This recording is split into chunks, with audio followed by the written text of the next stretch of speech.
আচ্ছা, এখানে একটা কোশ্চেন আছে ক্লাস 11 কেমিক্যাল বন্ডিং এর থেকে। এর মধ্যে কোন যৌগটা উদ্বায়ী? উদ্বায়ী মানে যেটাকে খোলা রেখে দিলে উড়ে যাবে। কর্পূর যেমন, ক্যাম্ফোর যেমন খোলা রেখে দিলে উড়ে যায়, সেরকম উদ্বায়ী। তো এখানে যে কম্পাউন্ডগুলো আছে তাদের মধ্যে অপশন সি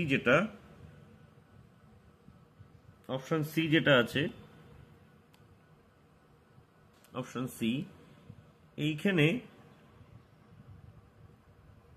স্ট্রাকচারটাকে আমরা আঁকি।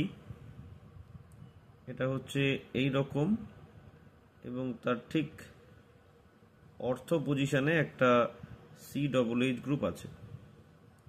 এটাকে স্যালিসাইলিক অ্যাসিড বলে, স্যালিসাইলিক অ্যাসিড।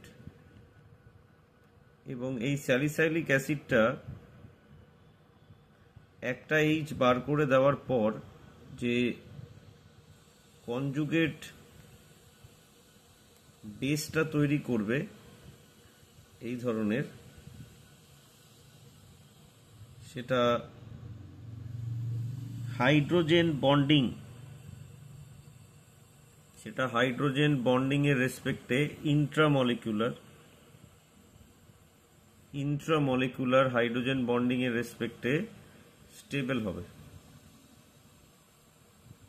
অর্থাৎ এটা মোনোমার হিসাবে থাকবে, মোনোমার।